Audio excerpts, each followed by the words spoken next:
All right, guys, we just finished rewatching Warriors of Kyoshi, Avatar, Book 1, Episode 4. And we have a set of questions for the true fans out there. My big question for you guys is how did you feel about this episode? Did you like this episode? Because for me personally, I felt like this was the weakest episode out of the 4 that we've watched so far. For myself, I personally liked it. I didn't view it as a particularly weak episode, although I suppose when you compare it to the other episodes it came before it, I can see where that comes from. But for me personally, I felt like this episode had a good number of positives.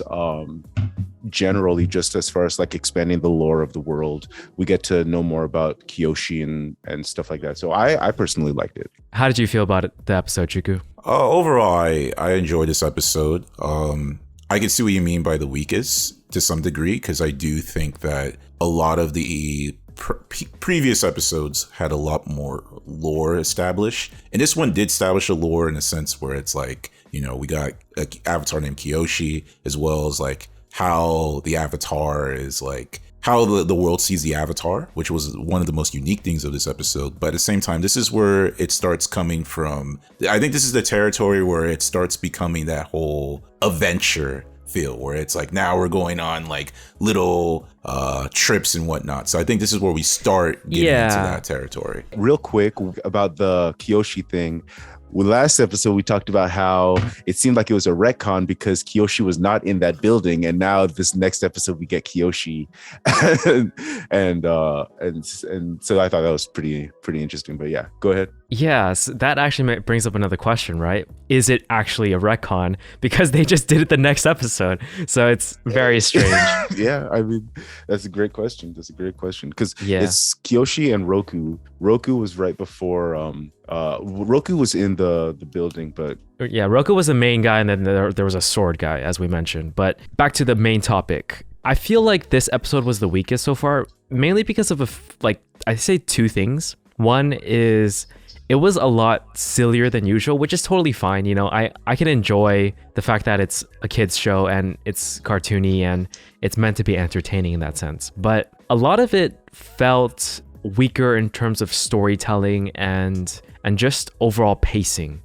I felt like this episode spent a lot of time with Aang and Katara just messing around, which again, I appreciate as a kid. But for me, when I'm looking for something with a bit more substance, I felt like all of those scenes didn't contain much to them. It didn't really build on their characters as much, in my opinion. But I did enjoy that really silly running scene with Aang and the Unagi when he first ran super fast, and it looked so silly. That was one of the funniest looking animations in the whole series, I'd say.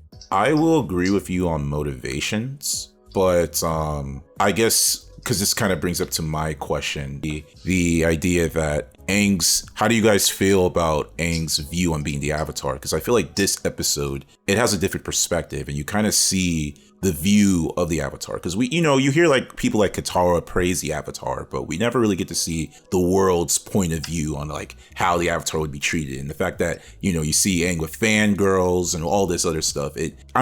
Again, what are your guys' view on Aang's perspective of being the Avatar from episode 3 and episode 2 to episode 4 now, I will say, I think that Aang seems to feed off of the energy of the people around him, and so when he has a bunch of fans, basically he plays into that. And so whereas before, when the Southern Water Tribe was mostly suspicious of him, that kind of put a damper on him. He didn't necessarily play into it that much, even though he tried to a little bit, especially with the kids.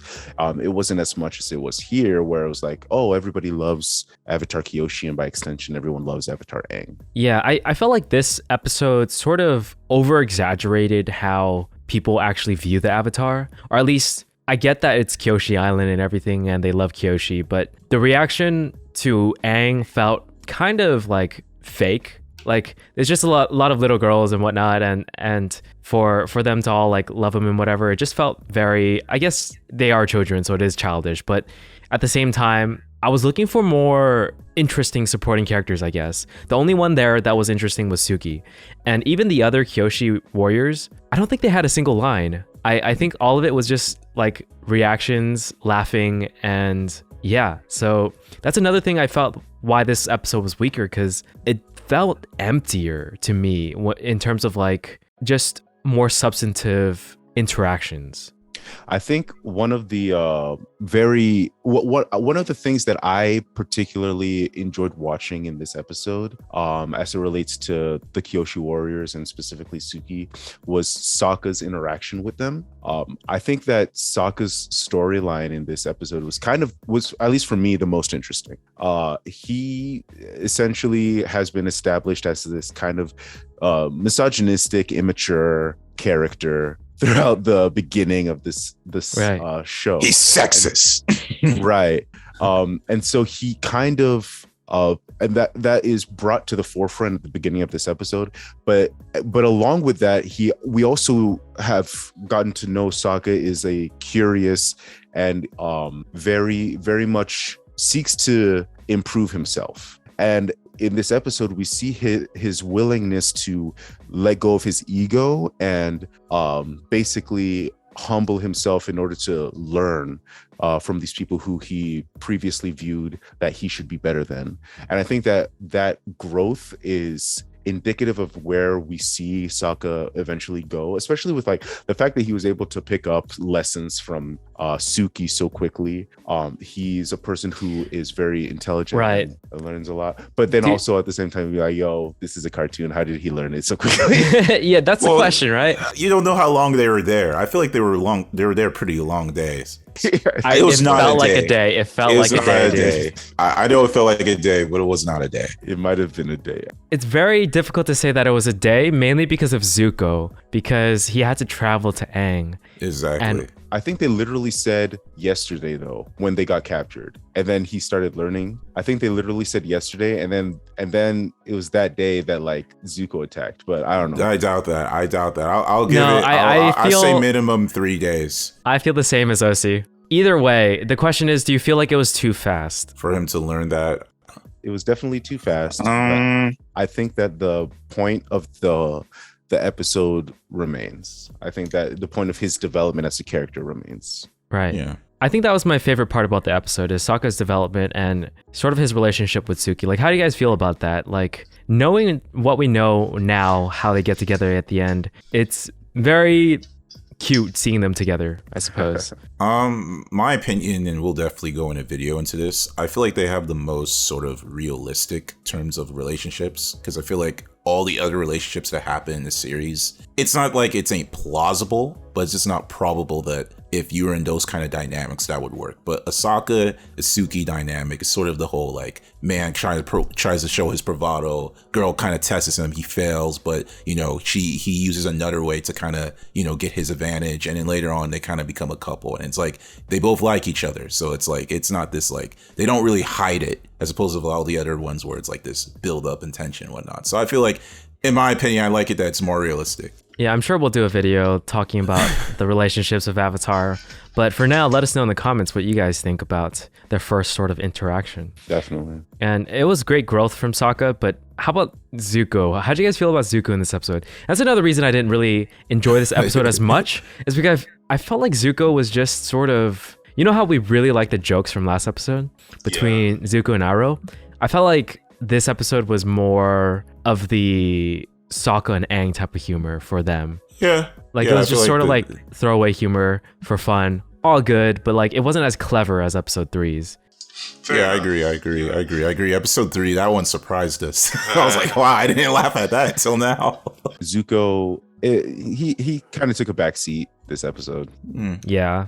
I like the concept, like thinking back to the episode in the prison, the Boiling Rock, when Zuko was telling Suki, oh, we've met before, and then Suki was like, yeah, you kind of burned my village down. that dialogue, and then looking back at this episode, because I don't really remember too much about that fight, but how'd you guys feel about that fight, honestly? Because I thought it was kind of a little weak. Like, there was, I don't know if you guys noticed, but in terms of framing and the scene where Zuko fought the Kyoshi warriors plus Sokka, There's three of them, 3 versus 1, which was Zuko. And there was a scene where he was in frame while he pushed the other 3, but then the other 3s were sort of like only partially in frame. So to me, that seemed a little lazy. Like they were trying to avoid more work in making the fight choreography like more interesting. Although he did do like a cool like virgin flare with firebending, but at the same time, it's like a mix. It's sort of like last episode where they kind of reclipped